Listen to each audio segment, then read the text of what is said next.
manzan Allah ya ce khairu sadaqa shurbatu ma. Sadakar da tafi kowace daraja ita ce ka ba da ruwa makwarwa guda. Dan uwa ka je ka sai fiyo wata jaka guda, ka je ka ba da naira 20 a saka maka shi a firiji ya sanyi, karfe 6:30 ka bi musulmi kana raba musu, kana cewa ga sadaka ta tafi zuwa ga kabarin uwata. Jama'an musulmi sadaka ce wannan, ku karba ta tafi zuwa ga kabarin ubana. Jama'an musulmi wannan ku karba ku ci, Allah ya kai lada ga kabarin iyayena.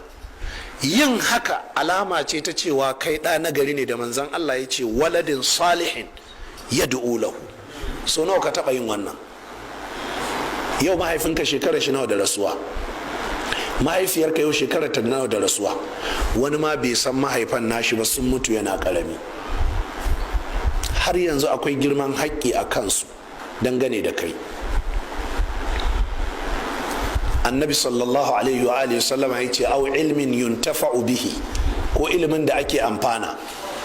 Ka koyi ilimi, ka rubuta, ka karantar, ka amfanar, ko ka mutu wani ya amfana da wannan ilimin, kana kabari sai ka ga an danno maka lada.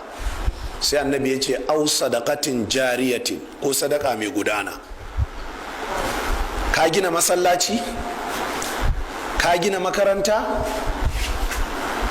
ka gina wata rijiya da ake shan ruwanta ko famfo, ka gina wurin wasu saukar baki, a wata gada ce bayan Allah ke tsallakawa suna fadawa sai ka je ka gyara ta. Duk ba wannan ba ka da hali, sai ka ga ana ginin masallaci, sai ka je ka ɗauki kwangiri a kanka, kwangiri kwaya ɗaya, kana da ladan ka gina masallaci a wurin Allah. Bulo kwaya ɗaya a wurin Allah ba bulo ba ne, ladan ginin masallaci ne. Ka ji falala daga manzan Allah sallallahu ta'ala alaihi wa alihi sallama. Nawa ne bulo? Naira 150 ne, naira 200 ne, naira 300 ne. Ka je ka ware naira 3000 ka ce a buga bulo a kai masallacin can da ake gini.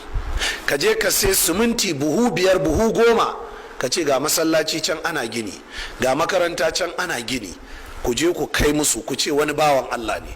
Sai ka ɗaga hannu sai ka ce ya Allah, wannan sadaka jariya da ne, Allah ka tabbatar mini da ita har mutuwata. Kana da ladanta tun daga ranar da ka bayar har ranar da za a daina amfani da makarantar, har ranar da za a daina amfani da masallacin, har ranar da za a daina amfani da kwalbatin, har ranar da za a daina amfani da gidan saukar bakin. Jama'a hanya Allah tana da yawa. Ka daina kallon alhaji wane da wane, kai me kai? Kayan sallah guda nawa za ka ɗinka? Yanzu samari guda 10 suke ɗinkawa, yanzu samari guda 5 suke ɗinkawa. Da ne ake kayan sallah riga ɗaya, in ka sa ta duk uku ne zuwa la'asar sai ka ɗauko tsohuwa ka sa, an gama sallah mai biki ɗaya kwana. Yanzu samari guda 10 zai ɗinka, wani guda 30. Ɗinka 5, sauran kuɗin ka je ka sai siminti, ga wani masallaci can ana gini, ga wata gada can ta karye, sai ka je sai a kai, sai ka ce ga wannan sadakatin jariya. Manzan Allah ya ce kana cikin kabari, komai ya tsaya, al'amura sun rikice maka, sai ka ga lada ya taho maka. Wallahi kar ka ɗauka kai malami ne, kar ka ɗauka kai alaramma ne, wallahi baka kai sahabbai daraja ba. Da tsakar dare manzan Allah ya tashi, da tsakar dare ya fita cikin gaggawa.